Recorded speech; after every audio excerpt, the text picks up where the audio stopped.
big focus tonight.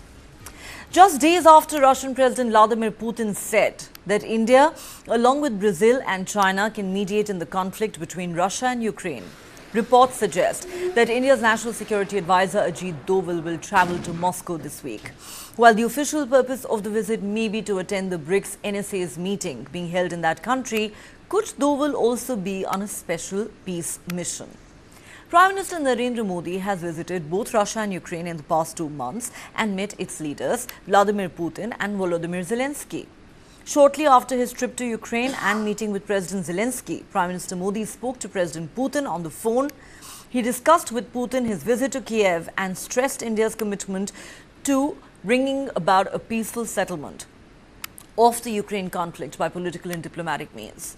The Prime Minister's office said the PM shared insights from his recent visit to Ukraine. He underlined the importance of dialogue and diplomacy, as well as sincere and practical engagement between all stakeholders to achieve an early, abiding and peaceful resolution of the conflict.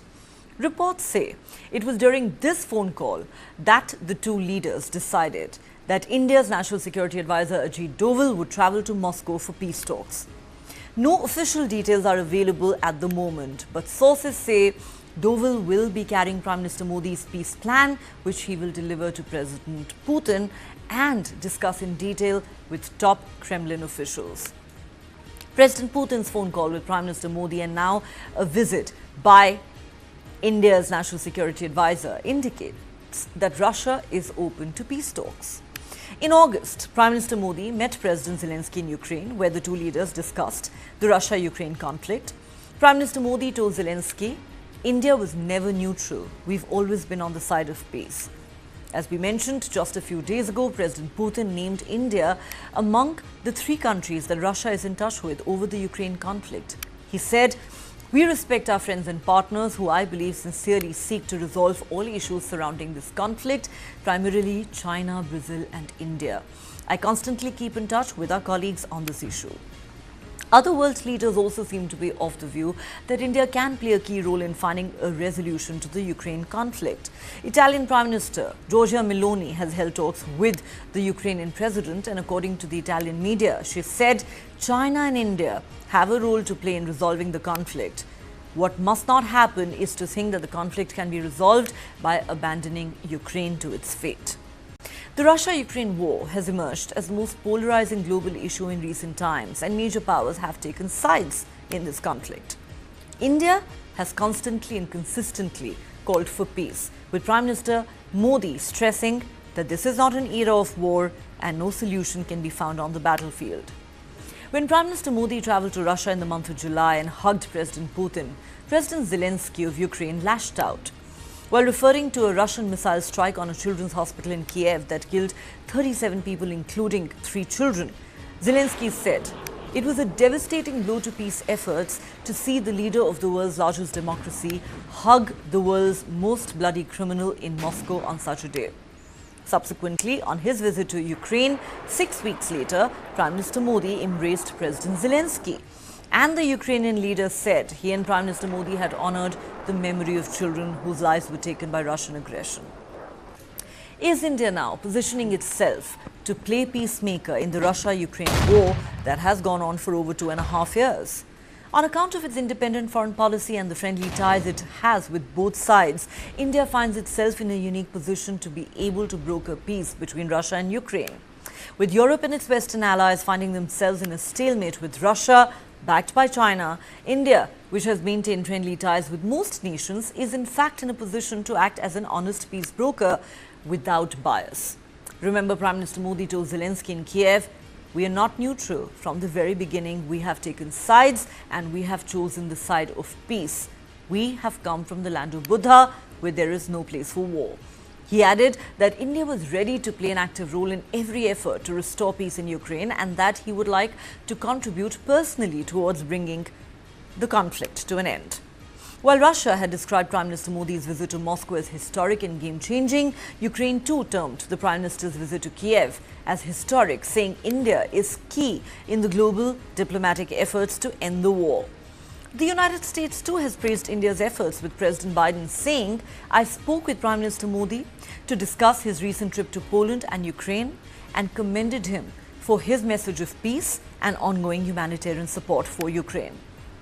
Given its rising global stature and friendly ties with both Russia and Ukraine, has India earned enough international goodwill to be seen as a major geopolitical actor and a potential peacemaker? Excellency, युद्ध हो, संघर्ष हो, आतंकवादी हमले हो, मानवता में विश्वास करने वाला हर व्यक्ति जब जानहानि होती है तो बहुत पीड़ित होता है।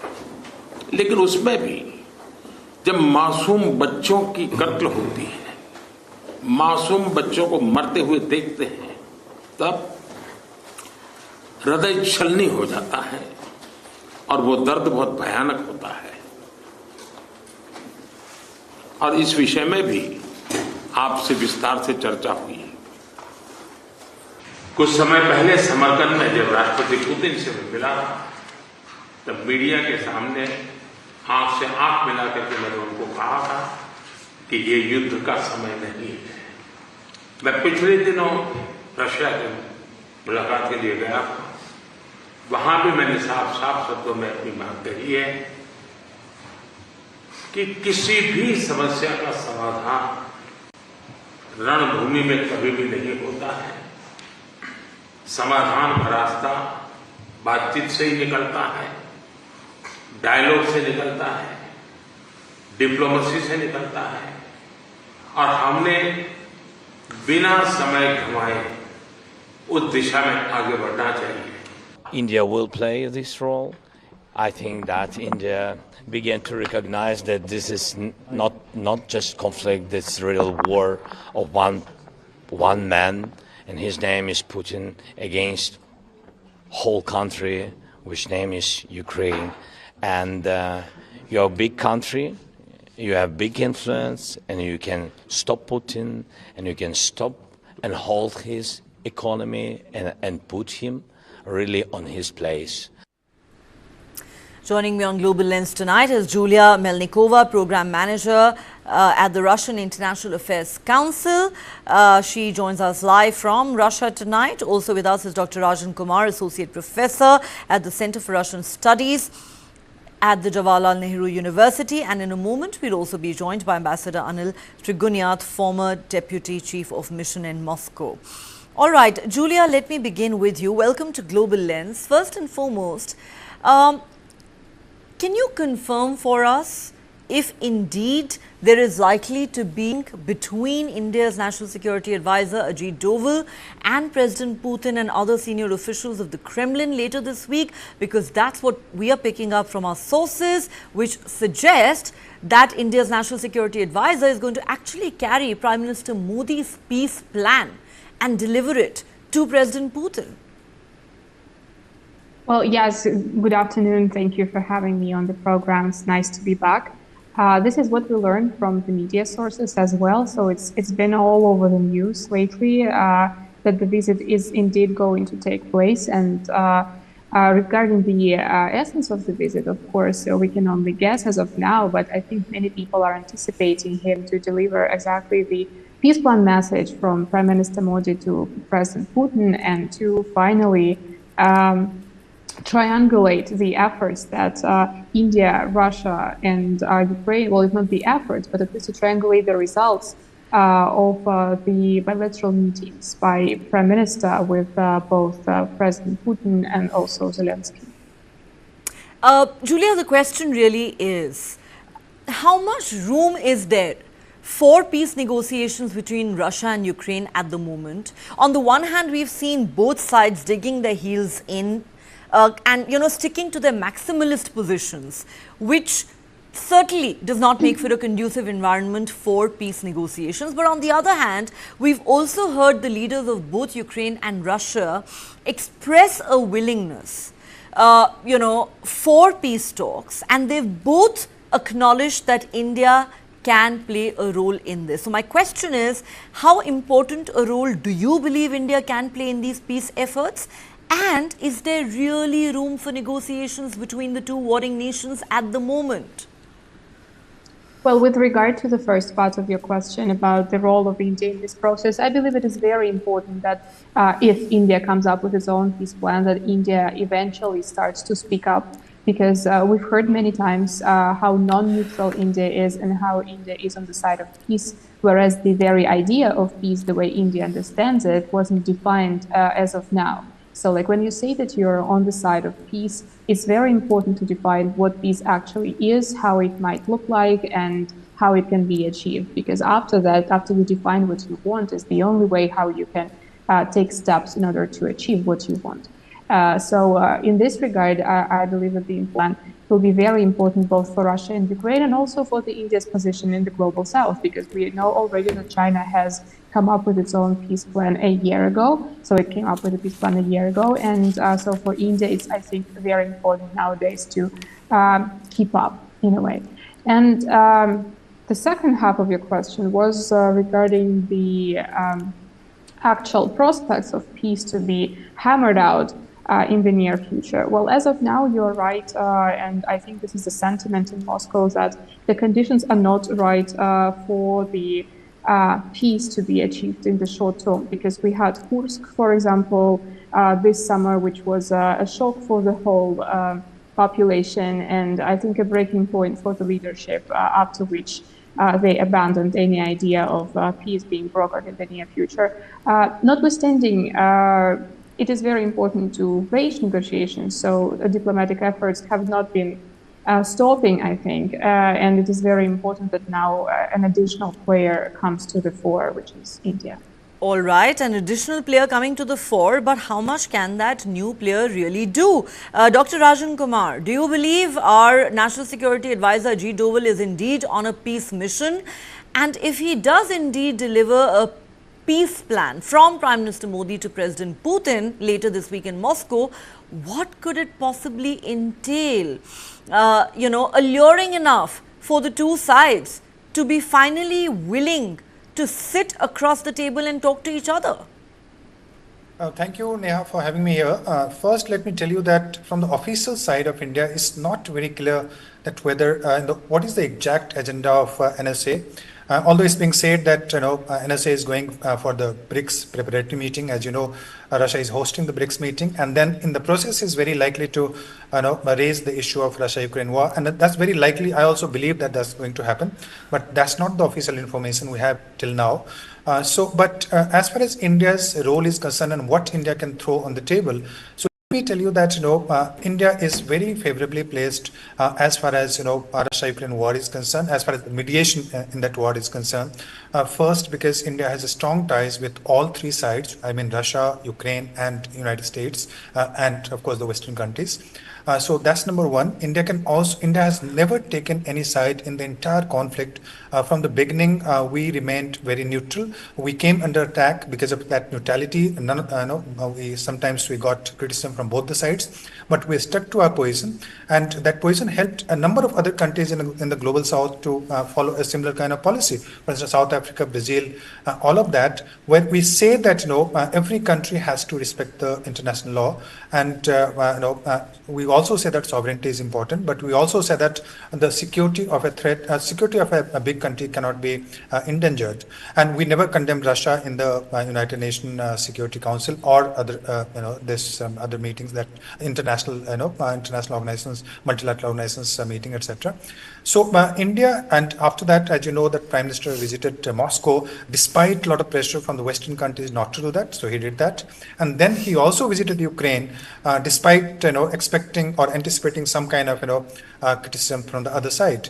So we have maintained a very neutral position, and we can bring the parties certainly together. And now what is happening, very interesting that this Russia has said, President Putin in Eastern Economic Forum, he said that India, Russia, and China can play a role. And he said India and Russia, China basically means that BRICS countries, the older BRICS countries, can play a very important role. And he's right, because of the global south along. Otherwise, it again will not be considered either by Russia or or the Western countries. So that is one aspect of it. But again, the Western side also said, we got the statement from Meloni, Italian Prime Minister, that India should play an important role. India can play a role in this mediation, etc.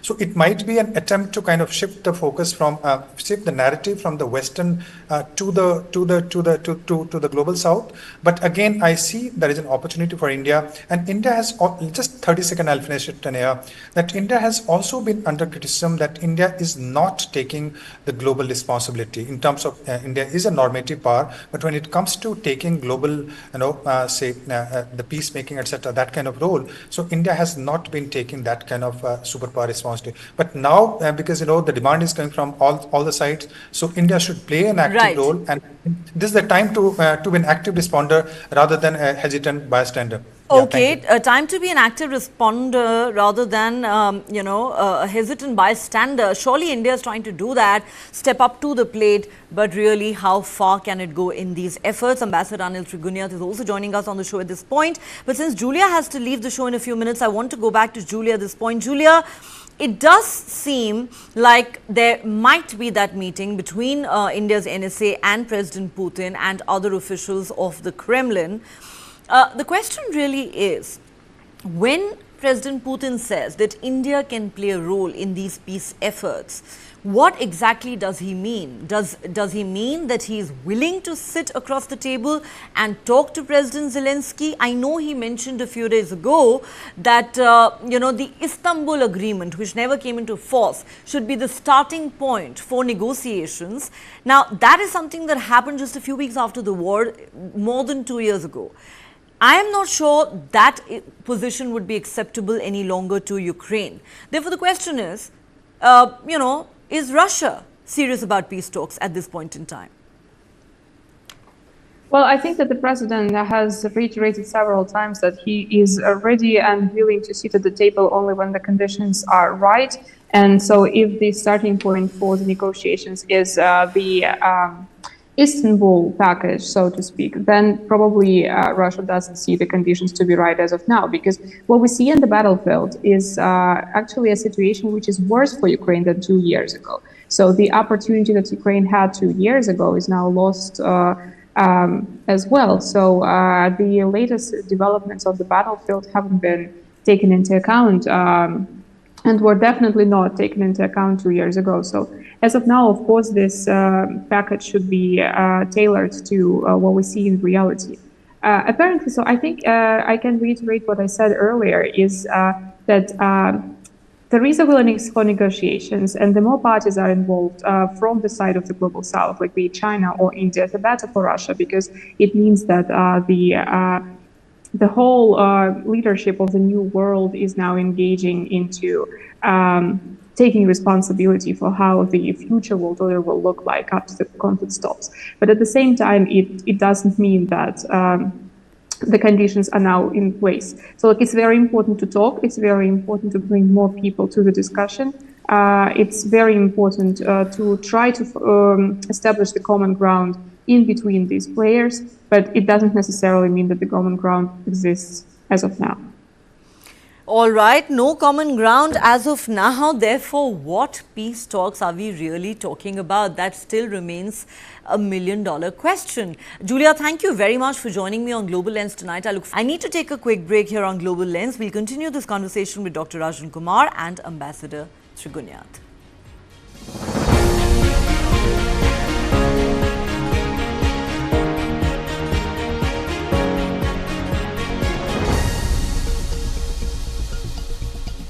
Hey, careful, huh? My daddy got it from abroad. Hey, disaster! How will you pay for the loss now?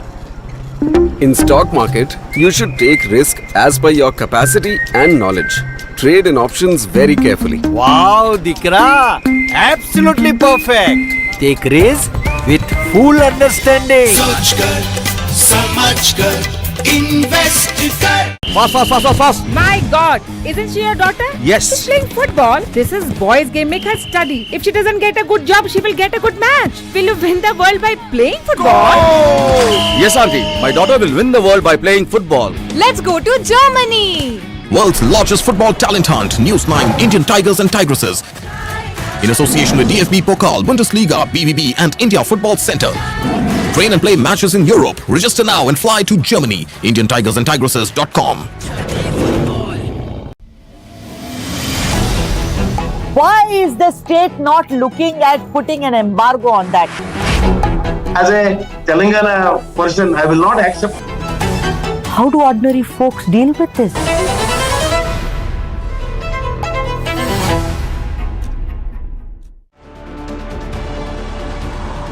This was the kind of terrain that mountaineers basically climb on. You're talking of peaks of 15,000 and 16,000 feet.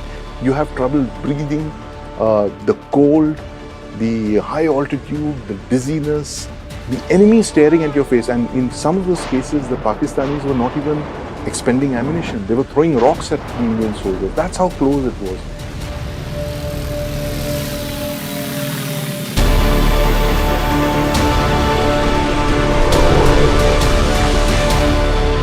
This and more. Streaming on News9 Plus. Subscribe and get free vouchers. How do you fulfill that promise? Because ultimately expectations have to be met. If you look at the political landscape, is it really changing for women?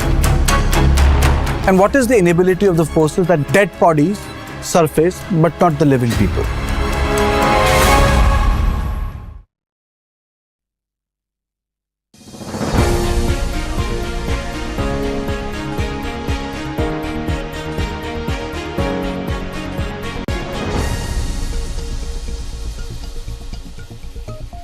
Welcome back. You're watching Global Lens on News9 Live with me, Neha Khanna. Let's go across to Ambassador Anil Trigunyat at this point. Ambassador Trigunyat, a lot of talk about India's National Security Advisor Ajit Doval being on a peace mission this week when he visits Moscow. He's likely, we are told, to meet President Putin and deliver Prime Minister Modi's peace plan to the Russian president. Now, even though both the Ukrainian and the Russian presidents have indicated in the last few days that they may be willing to, sit down for negotiations and do see a role for India in these peace efforts, the larger question is, what peace plan do you believe India can actually offer to President Putin at this point that would be compelling enough for him to want to hold talks with his Ukrainian counterpart? Well, Neha, thank you very much. This is a very complex and layered, while the Ukrainians are willing to start from the framework that was agreed in Switzerland. On the other hand, the Russians are willing to start from the Istanbul summit in 2022.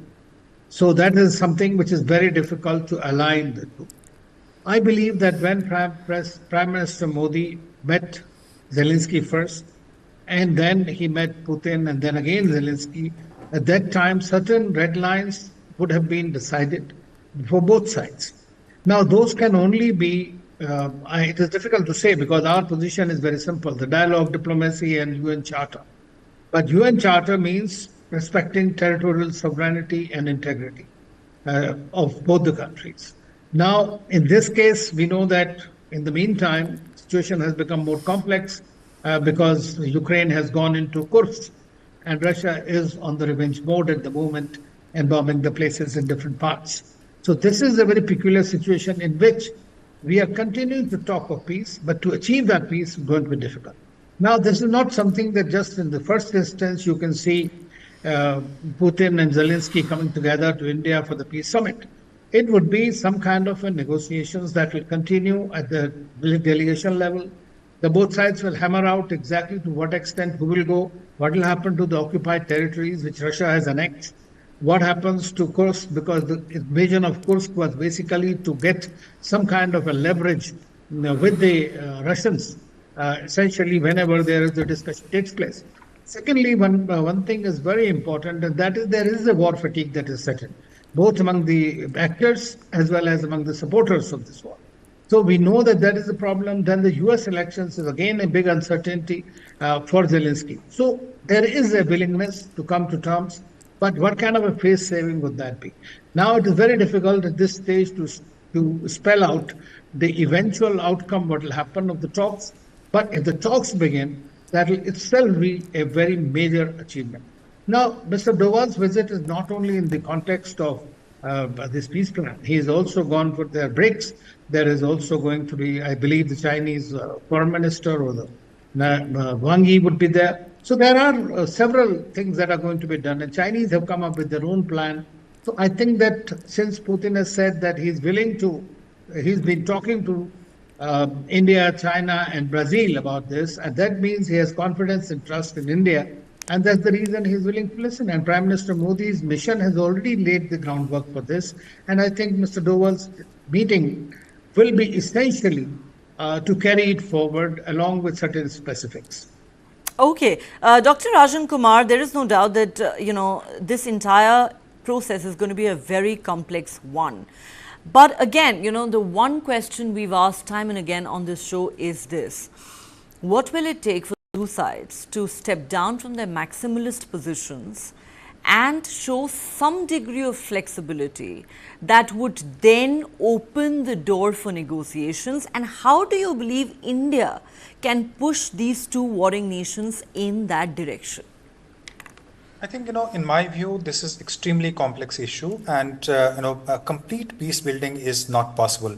What we should be aiming at, or what other countries should be aiming at, is some kind of management of peace. What it means essentially is that the ceasefire, because, there is massive casualty taking place from both the sides, and then it has impacted the countries of the global south for different reasons, prices, inflation, etc. So our focus primarily should be ceasefire. The cessation of hostility is number one. Then follows this some kind of confidence building measures where some kind of trust can be restored. But solving this issue and pushing this country to kind of step back on the kind of position that they have taken, I think that's not going to happen. Why? Because Russia will never let go the territory of Crimea, let me tell you, and it will go to any extent to retain that territory. Similarly, Ukraine will not accept anything Crimea being part of Russia. So how do you resolve that kind of issue? So important for us is to understand that how can there be at least the cessation of conflict, and pushing for the ceasefire would be, in my view, the most important achievement of India and other countries which are trying to negotiate. And of course, status quo ante, if that happens, even say before 2022 when the war started, that again would be important achievement if Russia can be kind of convinced to kind of let go the territory that it has acquired, and if Ukraine can be convinced that you should not, you may delay the membership of NATO, and in return you can get the membership of European Union. So these are some of the issues where some space of negotiation is there. But complete peace building or complete resolution of the conflict, in my view, is not possible in this particular case. Not possible. Complete resolution seems unlikely, but how are we even likely to see a cessation of hostilities? That itself seems very, very difficult at this point. I need to take another quick break here on Global Lens. Don't go anywhere. The conversation will continue on the other side.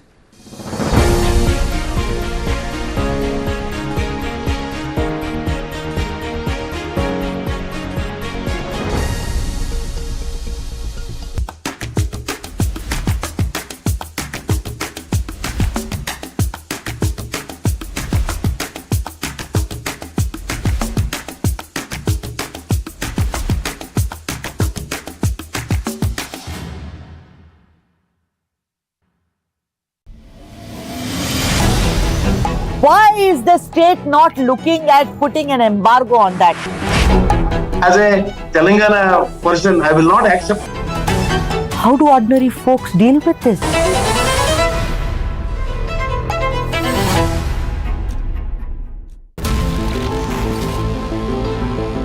Joe Biden is not going to be the Democratic presidential nominee.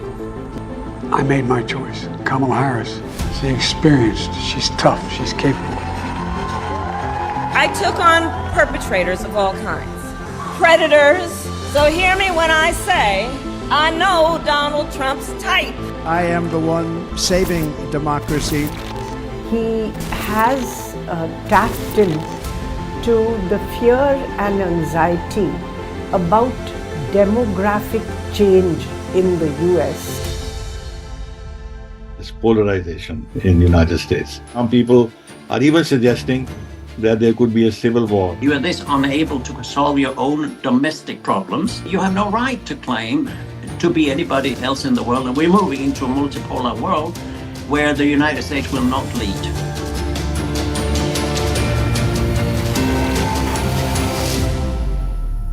This and more. Streaming on News9 Plus. Subscribe and get free vouchers.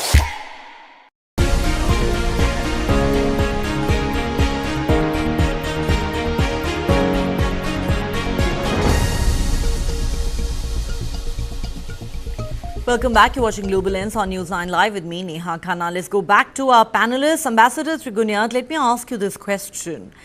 India is no doubt uniquely positioned as not just an emerging power, but also as a country that has maintained friendly ties with both Russia and Ukraine to be able to mediate in the conflict between the two countries. And this is a potential role that has been acknowledged by both the Russian and the Ukrainian presidents, not to mention, what the Italian Prime Minister also said just a couple of days ago.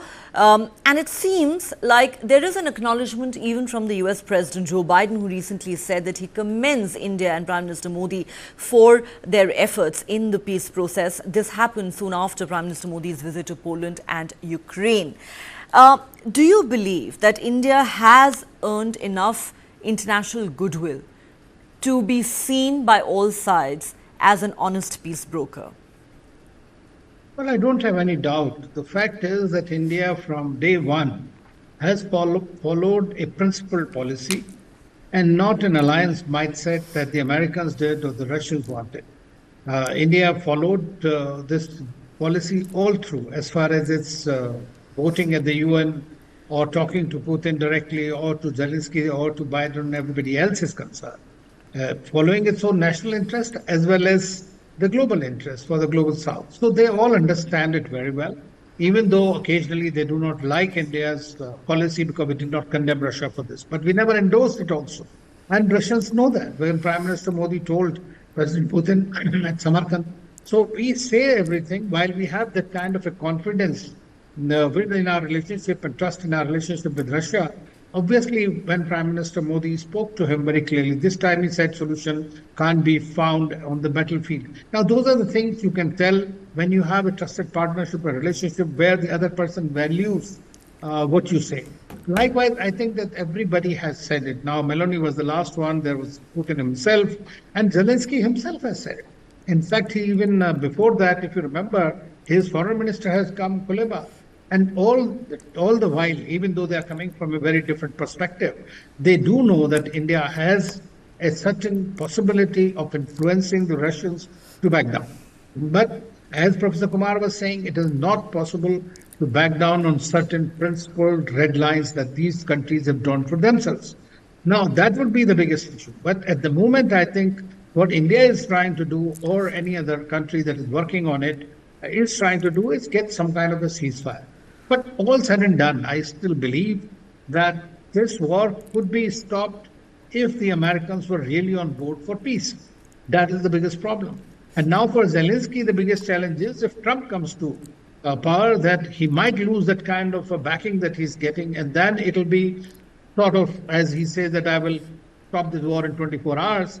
Now that would be some kind of a capitulation for Ukraine, which is what they don't want. And that's the reason he is apparently interested in this, some kind of a peace talks with Russia. Peace will happen or not, that remains to be seen, but we have to keep on trying, and that's what India is doing at all levels. Well, we have to keep trying, and India certainly is trying hard and sincerely at all levels. Dr. Rajan Kumar, as we wrap up this discussion tonight, is it Putin who does not want the war to end, or as Ambassador Trigunyat seems to suggest, is it the Americans that don't seem to be on board with the idea? I think, I more or less I agree with Ambassador Trigunyat that, US has to understand that US cannot allow more casualty from the Ukraine, and the Russian territory has been captured. So Russia at this moment is not very willing to go for negotiation, to begin the negotiation. But at the same time, since President Putin has made the statement, so we have to take that statement very seriously. But just tell me one thing that, in the case of Gaza, we have seen that United States is talking the ceasefire, is working on the back-channel diplomacy to initiate the ceasefire, etc. But in the case of Ukraine, not even once US has made the statement that, we have to initiate the talks on ceasefire. Why? So basically, what Ambassador Trugnath was saying, that, US is not in favor, at least the Biden administration is not in favor of immediate ceasefire. The Biden administration started with the grand idea that the Russia is going to capitulate. Of course, Russia cannot be capitulated. In my view, initiative has to be accepted by United States. So now even US also, there is a sense that if President Trump comes to power, it would be a disaster for the US policy and also for Ukraine. So that is, and somehow that's leading to some kind of talk for ceasefire and some kind of peace negotiation, etc. All right. Let's see which way this goes. There is no doubt, no matter how hard India tries, the Americans eventually will have to play a very important role in this. There are many who still argue that this is, at the end of the day, really a proxy war that Ukraine has been forced into fighting with Russia, pretty much on behalf of the United States and NATO. But we'll leave it at that. Ambassador Trigonyat and Dr. Rajan Kumar, thanks very much for joining me on Global Lens tonight. All right, let's now turn our attention to the visit of the Crown Prince of Abu Dhabi to India. The Crown Prince of Abu Dhabi, Sheikh Khaled bin Mohammed bin Zayed Al Nahyan, is on a two-day visit to India. He met Prime Minister Narendra Modi earlier today at Hyderabad House in Delhi, and the two leaders discussed a range of bilateral issues. The meeting was focused on expanding the energy ties between India and the United Arab Emirates and boosting their overall strategic ties. This is the first time India is officially engaging with the next generation of royalty and government of the UAE, highlighting the importance India gives to its ties with the UAE. The External Affairs Ministry spokesperson Ranthir Jaiswal posted on X, the two leaders discussed the multifaceted India-UAE relations and avenues to broaden the comprehensive strategic partnership to new and emerging areas. The two countries signed an agreement guaranteeing long-term supply of LNG between the Abu Dhabi National Oil Company and Indian Oil Corporation Limited. An MOU was also signed between ADNOC and the India Strategic Petroleum Reserve Limited, as well as between the government of Gujarat and the Abu Dhabi Developmental Holding Company on development of food parks in India. Bilateral ties between the two countries were elevated to a comprehensive strategic partnership after Prime Minister Modi's landmark visit to the UAE in August 2015 during his first term in office. India and the UAE had also signed a comprehensive economic partnership agreement in 2022 and a local currency settlement system in 2023, aiming to promote the use of the Indian rupee and the UAE dirham during cross-border transactions. India is the UAE's second largest trading partner, while the UAE is India's largest trading partner in the Arab world. Total trade between India and the UAE is projected to reach $100 billion by the end of the decade. The bilateral trade between the two countries in 2022-23 stood at $85 billion. The UAE is also among the top 4 investors in India in terms of foreign direct investments.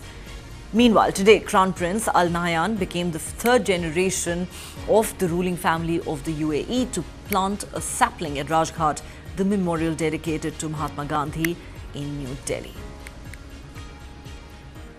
Our meeting today is not just an occasion to reflect on our achievements, but an opportunity to chart an ambitious and far-reaching course for the future. The relationship between India and the GCC is rooted in a rich tapestry of history, culture, and shared values. These bonds have grown stronger with time, evolving into a partnership that spans economics, energy, defense, technology, education, people-to-people ties, and beyond. There are many ways to contemplate our partnership. Let me offer the framework of 3 Ps: people and progress. Our people-to-people ties are the bedrock of our relationship.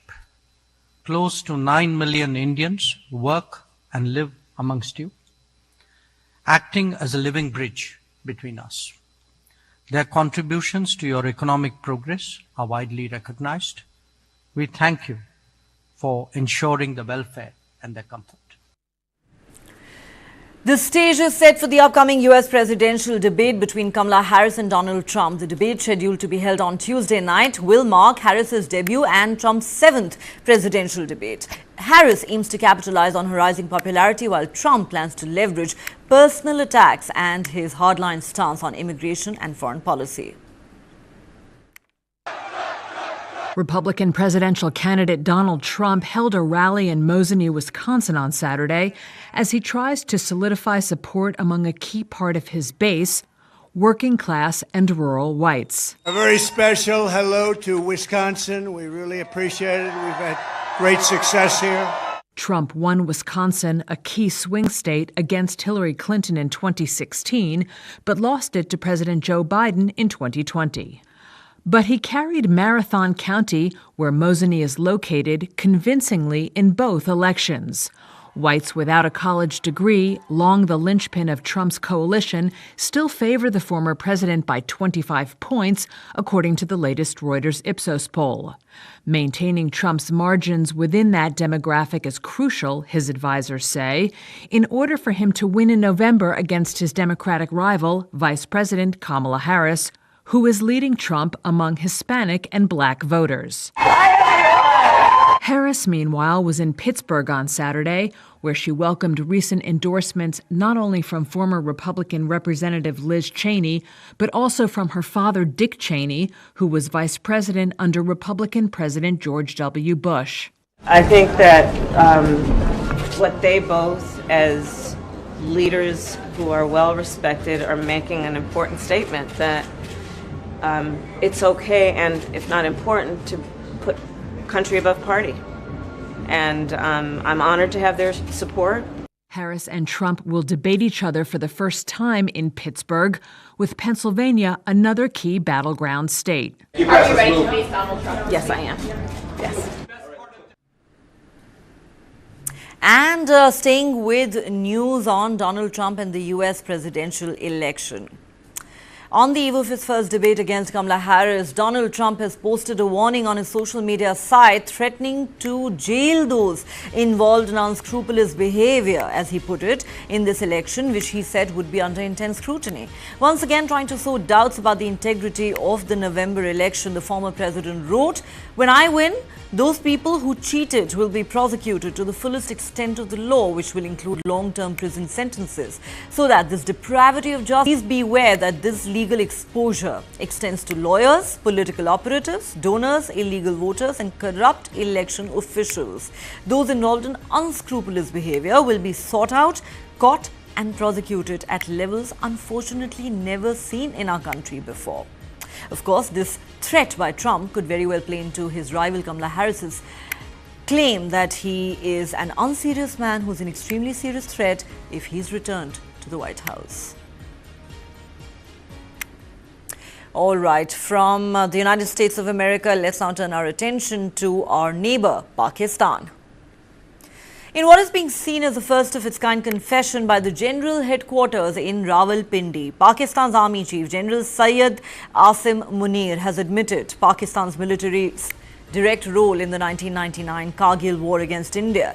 During his Defence Day speech on Friday, Munir mentioned Kargil along with the 3 wars with India, while paying homage to what he described as sacrifices rendered through martyrdom by soldiers of the Pakistan Armed Forces. Munir said, and I quote, "Certainly, Pakistani nation is a powerful and brave nation which understands the value of freedom and knows how to sustain it. 1948, 1965, 1971, the Kargil War between Pakistan and India, or the war in Siachen. Thousands sacrificed their lives and were martyred for the safety and security of the country." Munir's statement is being seen as the first of its kind confession by a sitting army chief on the direct role of the Pakistan army in the Kargil war, a position that Islamabad has refrained from taking for the last 25 years. All this while, Pakistan has denied its involvement in the 1999 incursion and claimed that it was an action taken by freedom fighters and local tribals of Kashmir. Former Army Chief General Parvez Musharraf, the architect of the Kargil War, always claimed that the Kargil operation was a successful localized action. During an interview, Musharraf had stated that the then Prime Minister Nawaz Sharif was not taken into confidence and many decisions taken by the armed forces along the volatile line of control with India did not even require the approval of the Army Chief, claims that, of course, nobody ever believed. In other news, two British women have accused controversial social media influencer Andrew Tate of rape and strangulation. Andrew Tate and his brother Tristan are already facing charges of human trafficking and sexual exploitation in Romania. If convicted, the brothers could face a jail term of over 10 years. Both of them deny the charges. Andrew Tate, currently under house arrest in Romania, is already under investigation for multiple serious charges, including sex with a minor and human trafficking of underage individuals. According to the new allegations, including testimonies from the British women, the latter were attacked by the Tate brothers in the United Kingdom before the Romania case began.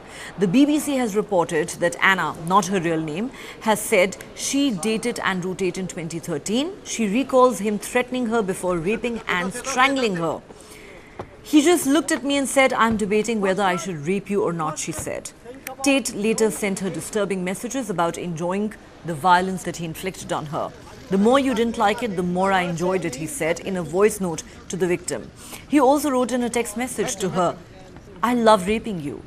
Another woman, Sienna, says she met Tate in 2014 and was strangled to unconsciousness during sex. "I was absolutely terrified," she said, consciousness, she says.